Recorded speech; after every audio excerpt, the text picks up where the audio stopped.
문제를 보게 되면 북쪽으로 진행하고 있는 어느 태풍의 중심의 거리에 따른 단면을 나타낸 겁니다. 이 그림을 보는 순간 바로 파악할 수 있어야 돼요. 자, 볼게요. 태풍의 중심입니다. 0이라고 된 곳이 A와 B를 보시게 되면요. 각각 태풍의 중심으로부터 거의 같은 거리에 위치했습니다. 그런데 A와 B, 즉 동쪽에 위치한 B 같은 경우에는요. 태풍 중심의 어느 쪽이요? 오른쪽에 위치한 것을 확인을 할 수가 있고요. 또 하나, 태풍의 중심 부근에서는요. 뭐가 생기지 않습니까? 그렇죠. 구름이 없습니다. 우리 뭐라고도 표현한다? 맑음이라고도 표현하고요. 이런 것을 우리가 뭐라고 합니까? 태풍의 무엇? 눈이라고 하여 왜 이런 현상이 나타난다? 하강 기류 때문에 이런 현상이 나타나며 실제로 이 태풍 중심에는 무엇이? 풍속이 약하다는 결론까지 지난 시간에 공부를 해왔습니다. 자, 또한 태풍에서 조금 거리가 떨어진 곳에서 최대 풍속이 나타나는데 태풍의 어느 쪽에, 오른쪽에 있을 때는 어떻다고 말씀을 드렸죠? 태풍의 진행 방향과 태풍의 저기압성 소용돌이가 일치함으로써 풍속이 어떠하다? 풍속이 강하다. 무슨 반원? 그렇죠. 위험 반원이라고 공부를 했고 OEC에서 오른쪽은 위험 반원, 그리고 풍향은 시계 방향으로 바뀌는 지역이다까지 공부했습니다. 그럼 내용 볼게요. 보기 기억. 보기 기억이 아니네요. 1번부터 보도록 하겠습니다. 태풍의 풍속은 A지역보다 B지역에서 빠르다. 선생님이 언급해 드렸습니다. 옳은 설명이고요. 2번 볼게요. 태풍은 육지에 상륙하면 세력이 약해진다. 자, 요거 별표. 자, 지난 시간에 선생님이 태풍의 에너지원과 태풍의 소멸 과정에 대해서 설명을 하지 않았습니다. 자, 태풍의 에너지원은요. 열대 해상에서 수증기가 상승하면서 배출하는 응결열, 증발열 이런 것들로 인해서 태풍의 에너지원이 됩니다. 따라서 태풍의 에너지원은요. 우리가 수증기, 자멸이다. 그러니까 쉬운 말로 뭐라고 했죠? 같은 말, 숨은 열이다. 혹은 응결하는 과정에서 나타난다. 응결열이다. 이렇게 얘기를 합니다. 그래서 이게 에너지원이다 기억하시면 되고요. 태풍의 소멸을 생각을 하실 때는 태풍의 에너지원 그리고 태풍의 발생 지역을 떠올리시면 돼요.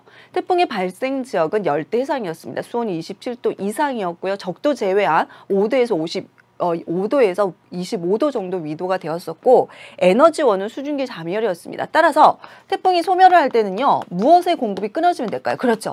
수증기 공급이 없는 곳을 생각해 주시면 돼요. 수증기 공급이 약해지는 것. 어딜까요? 그렇죠. 고위도로 올라갈수록 혹은 어디로 갈수록 육지에 상륙하게 되면 수증기 공급이 약해지기 때문에 세력이 약해진다고 보시면 되고요.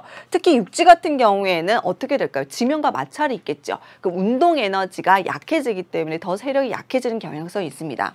태풍의 세력이 약해질 때는 우리가 뭐라고 얘기하냐면 태풍의 세력이 약해진다. 중심 기압이 어떻게 된다? 중심 기압이 상승한다라고 표현하는 거 이런 것도 한 번 더 새겨두시기 바랍니다.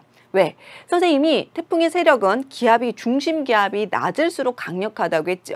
그래서 평균 980에서 960일 때 우리가 저기압성, 열대 저기압, 태풍이라고 하는 반면 매미라든지 이런 것들은 940에서 920까지도 낮아진다. 즉 강력해진다라고 얘기했었죠. 즉 소멸된다. 세력이 약해질 때는 중심 기압이 상승한다. 그렇다고 해서 또 이걸 고기압이라고 하는 건 아닙니다. 상대적으로 기압이 올라가면서 세력이 약해진다. 이렇게 표현하시면 돼요. 그래서 이 문제에서 소멸 과정을 한번 정리 다시 해주시고요. 태풍은 육지에 상륙하면 세력이 약해진다. 역시 2번 옳은 설명이 되겠죠. 자, 그 다음에 3번 한번 보도록 하겠습니다.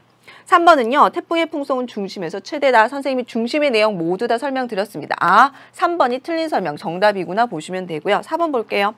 태풍의 중심부는 가장자리보다 해수면 높이가 높다. 자, 이건 선생님이 조금 차후에 폭풍 해일이라고 해서 다시 한번 공부를 하도록 하겠는데요. 태풍의 중심부는 가장자리보다 해수면이 높다. 무슨 말이냐면요. 자, 여기 보시게 되면 선생님이 풍속은 약하지만 태풍의 중심에서는 기압은 가장 어떠하다? 기압이 가장 낮다고 했던 거 기억나십니까? 기압이 낮아지게 되면요. 어떤 내용이 있다? 해수면이 있습니다. 저기압이 위치하게 되면요. 해수면이 어떻게 된다?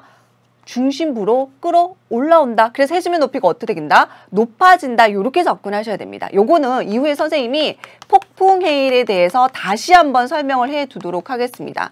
기압이 1헥토파스칼 낮아질 때마다 해수면이 1cm 정도 더 높아지게 됩니다. 즉 태풍의 중심에서 해수면 높이가 높다는 것은 태풍의 중심에서 기압이 가장 낮다. 이것과 연관시켜서 정리하시면 되겠습니다. 따라서 4번 태풍의 중심부는 가장자리보다 해수면 높이 높다 옳은 설명이고요. 주의하실 내용은 여기서 태풍의 중심부는요. 태풍의 눈 이것만 한정지어서 생각하지 마시고요. 전체적으로 기압이 제일 낮은 중심부라고 좀 한정을 해서 정리를 해주셔야 되겠습니다. 자 마지막 보도록 하면 태풍의 중심에서는 하강 기류가 있어서 맑은 날씨가 나타난다. 역시 옳은 설명이라고 볼 수가 있겠죠.